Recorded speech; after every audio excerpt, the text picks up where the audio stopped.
I would like to thank you again for the honor and privilege of addressing this community on this occasion.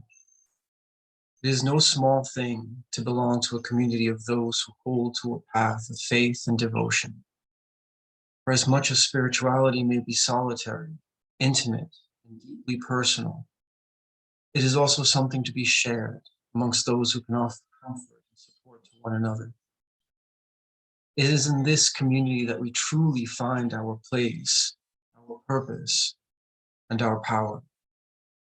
Communities such as these are forged around an unbroken line of transmission, from Allah through Muhammad, peace be upon him, and further unto those who hold aloft the lamp of wisdom. In the darkness of ignorance and doubt, this lamp burns eternal, offering refuge and succor to those who draw near unto it. And let us be clear, the paths through this troubled world are fraught with dangers. We may often find ourselves torn and wounded by the brambles of passages grown troublesome and shadowed with the terrible wages of greed and foolishness, malice and envy. We pray that we may not fall astray among those who shroud themselves in delusions and deceptions. And yet our prayers alone mean little without action. And where and how do we act, but in relation to one another? It is as Khwaja Shamsuddin Azimi writes, prayer without action is like a body without soul. When soul departs the body turns into a mere corpse, which is of no benefit at all. Similarly, prayer which is not backed by action becomes the downfall of nations. If we act only in relation to ourselves and neglect our responsibilities to one another, we risk cultivating a false light. For just as we can all see and feel the light of the sun and thrive beneath its rays, even as the created world thrives, we are given to see the light of God as it pierces through the veils of mystery and unknowing to strengthen those gathered in its name. We are prisms through which this light is reflected and refracted. And this is more than a colorful analogy. For we were created as mediums capable of recognition, capable of transcending time and space by virtue of the Spirit. We see the world by worldly light. We see ourselves and one another by the light of the Spirit. We see our Creator and the unity of creation by the undying light of His will in action. From one moment to the next, we are created and recreated in an ever-present that illuminates past and future without dispelling or diminishing.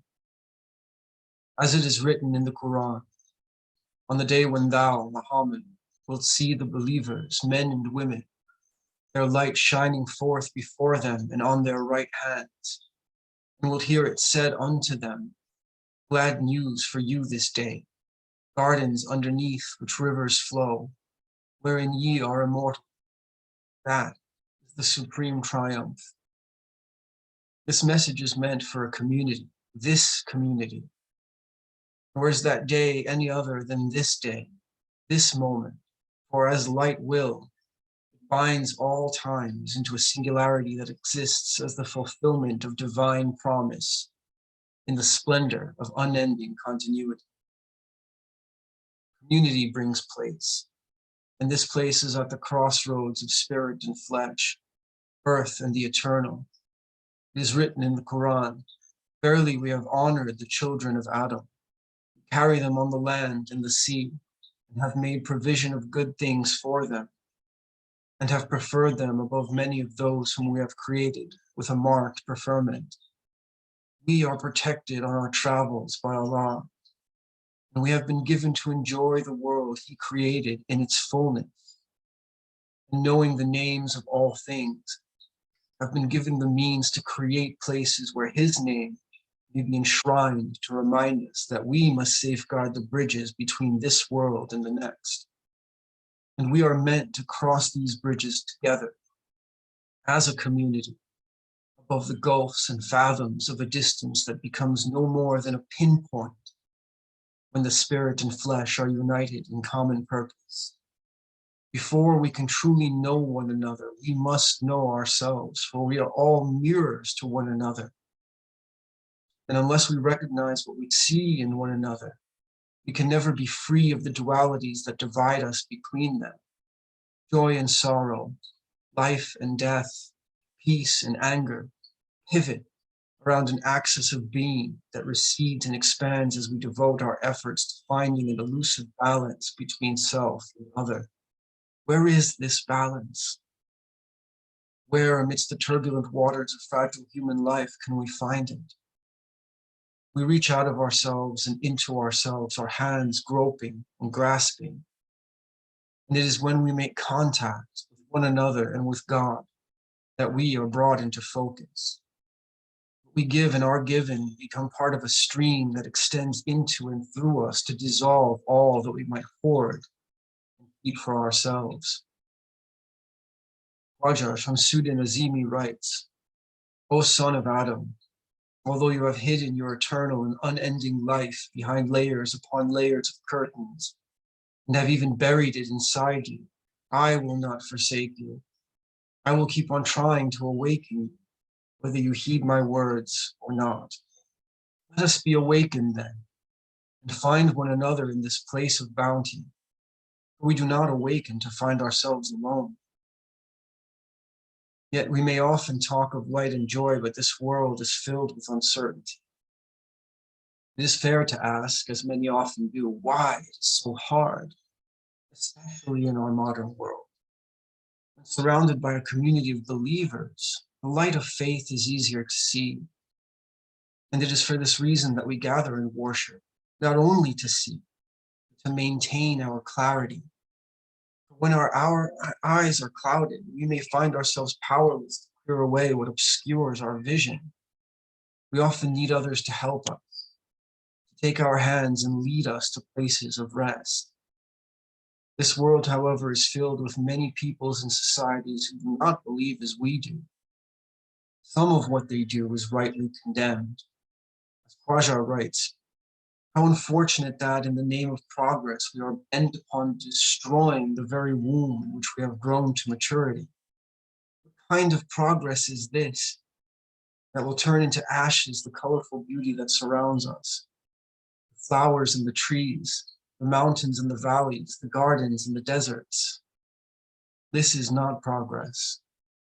Earlier, he writes, "If this progress comes with only enough change that it advances purely for the sake of Allah, to serve Allah's creatures, then according to Allah Almighty's statement, the following will come to pass: eat therein plentifully, wherever you will." Within these 14 centuries, we have come closer to the heavenly ability which frees us from the confines of time and space. But we have gone farther away from that heavenly ability which gives peace of mind and contentment. The enemies of community are plentiful. We know them well: greed, violence, intolerance, and discontent. Almighty Allah may have given us this world as a plentiful provision, but it is also a challenge. It pleased him to create many tribes of humankind, and to disperse unto them such truths as would guide them. And the dream of gathering in unity to celebrate the wonder of creation is a worthwhile goal of the entire human community. Unfortunately, we are witnessing the advent of another kind of unity altogether.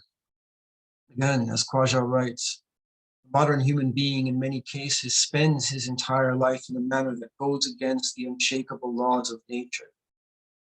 He has given the name of progress to acts of violence.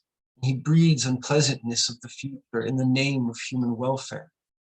What an illusion he has created, giving the atom bomb the name of progress.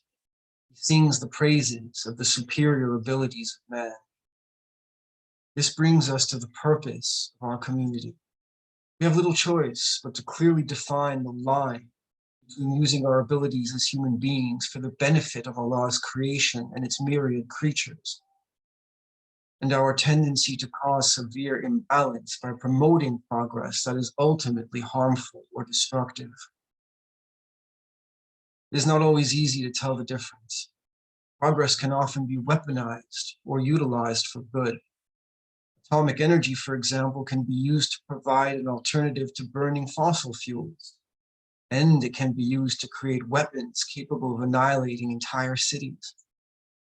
The technology used to further space travel can propel humankind into a new age of discovery, but not if it is relegated to the whims of the wealthy. Neuroscience can be used to understand the innermost workings of the human mind, but it can also be used to potentially control the mind. Humanity's ability to socially engineer entire cultures and communities has already been employed to manipulate consumer culture, advance the agenda of pharmaceutical companies, and wage ideological warfare that keeps us divided from one another, fomenting discord and distrust.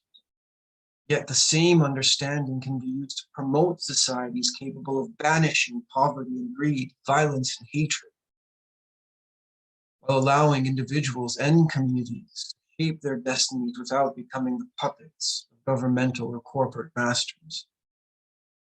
It must be our purpose as keepers of this sacred lineage to provide an example.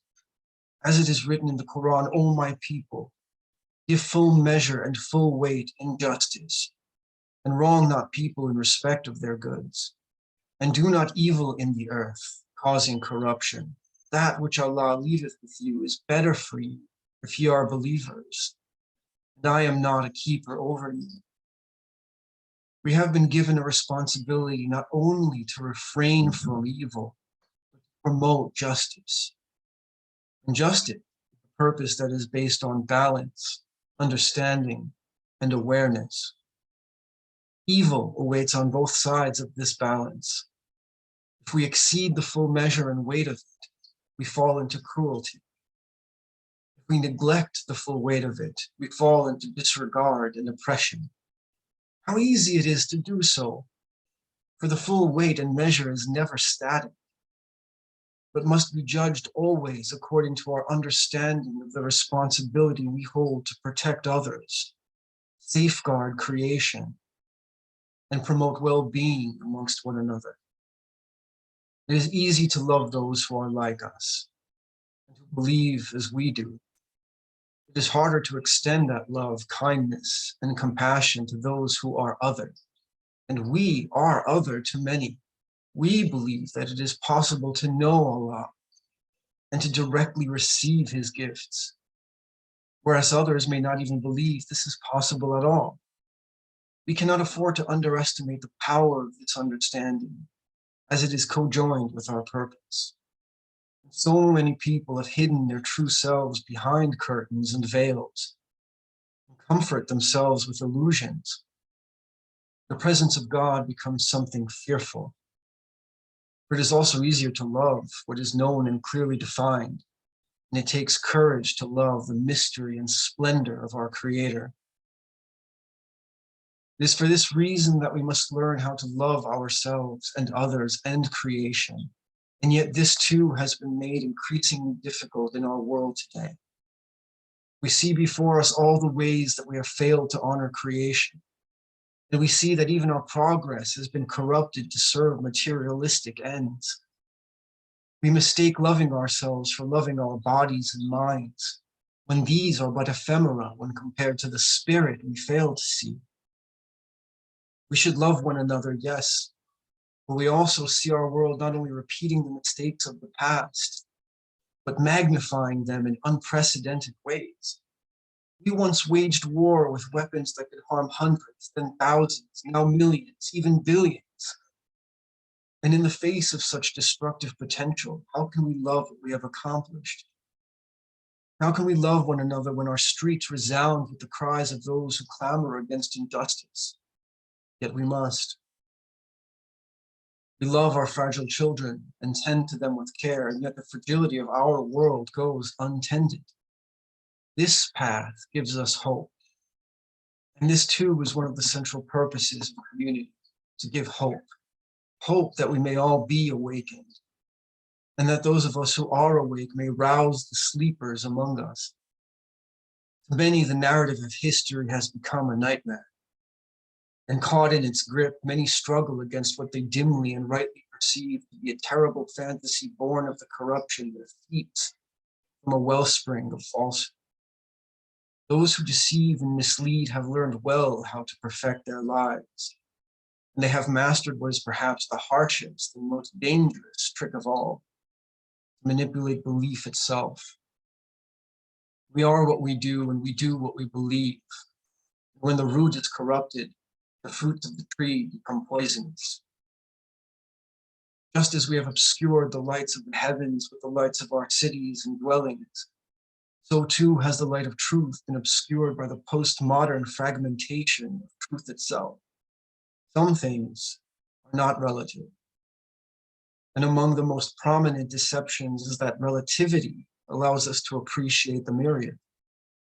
How can we give full measure and full weight when there are no certain scales of measurement? We have such a gift among us as cannot be contaminated, the gift of an unbroken lineage, of an undimmed light that shines throughout. And in this too, we have another purpose, to preserve and strengthen that light. We have among us scholars and teachers, healers and helpers, and there is no want of gifts that can be used for the benefit of Allah's creation. If I may cite the Holy Quran again, He showeth you the lightning for a fear and a hope, and sendeth down water from the sky, and thereby quickeneth the earth after her death. Lo, herein indeed are portents for folk who understand. And of his signs is this: the heavens and the earth stand fast by his command. And afterward, when he calleth you, lo, from the earth ye will emerge. So too must we as a community walk the fine line between fear and hope, mindful of his portents. We must offer hope and understand fear. It is a greater cause for fear that we betray the one who loves us and spurn what he has given us, more so even than his judgment. For his judgment is always just, a fair recompense for what we have done. Khwaja writes that fear creates distance and remoteness. Contrary to that, love creates the feelings of nearness. As distance is created, it most certainly brings about fear and doubt in one's mind. As feelings of closeness diminish, to reduce his fear, man creates many new images with his own hands, and idol worship is initiated around this point of origin. We must also conquer fear, recognizing that much of the world is torn between fear and pride. In many ways, one leads to the other. Humans are fearful of their failings, of what they do not know or understand, and fearing that God is unknowable and powerful, they distance themselves from God and what they cannot control. This is one of humankind's most calamitous misunderstandings. For realizing the power of God, they assume that he wishes to control them. This is not so. Still finding themselves distanced from the source of creation, they strive to reduce their fear through creation and through the creation of surrogate gods that they can control. This is something also commonly misunderstood about idol worship. For human beings do not prostrate themselves before false gods because they believe them to be gods in earnest, but because they have created them and believe they can control them. Those who are cunning and manipulative can do so to a point. Money, weapons, advanced technologies, all these creations are things that the foolish and misguided believe they can control and can use to control others. And so fear itself becomes a weapon. What greater victory can they hope to achieve over fear than to weaponize it? And so it is. We have been made fearful on account of the tremendous power of the weapons we have created. And those who wield them have seen that fear allows them to gain power over others and over the world. Let us not even speak of the greatest evil in this regard, that those in power have weaponized even the fear of God to corrupt faith and belief. Yet fear, in and of itself, reminds us that we have much to lose and much to guard ourselves against. It is right to fear the results of our vulnerability to injustice and greed. It is right to fear that our mistakes will imperil the earth we should hold dear. It is right to fear misunderstanding. Fear reminds us that we must always try, remind ourselves of our purpose and our power, that we might use it wisely and for Allah's sake. Balanced against this fear is the ever-present hope that we can understand, that we can act wisely, that we can realize a love that will assure us all of a nearness to God, to His creation, and to one another. We do not gather in fear. We gather in love amidst fear, challenge fear with wisdom. This is our place and our purpose. As it is written in the Quran, say, "My Lord enjoineth justice, and set your faces upright toward Him in every place of worship and call upon Him, making religion pure for Him only. As He brought you into being, so return ye unto Him." We are given such wondrous gifts of intellect and creativity. We labor in this world to bring into being all that we devise and imagine, to narrow the distance, to cultivate nearness. It is for this that we work and pray and take action. The cosmos abounds in mystery. And here we have the tools to pierce the depths and ascend to the stars, to raise cities out of the wildernesses and harness even the power of the elements.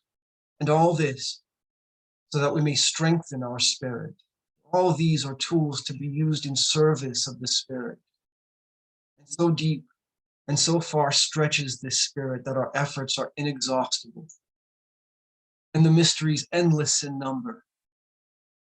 And it is as a community that we are called to share these gifts with one another, to make pure our religion so that justice may ever be balanced rightly and in full weight and measure between the extremes of fear and doubt, pride and humility. Are we awake? Are we between dreams and waking? Are we brethren or strangers to one another? We know who we are. We are the dream of our Creator. And what greater love can we bear than the courageous love of reaching into ourselves and beyond ourselves, that we may set our faces upright and gaze into the endless light of wisdom beyond time and space. Let us have hope and love, for with these, our greatest tools, we can realize our purpose, our place, and power. Thank you all again for allowing me to address you. I never feel myself worthy of it, and yet I too can only hope that I speak out of love, and that my meager words may be of some benefit and comfort. Thanks be to Allah, to Muhammad, peace be upon him, and to those whose breath carries that light from the beginning to the endless. Thank you.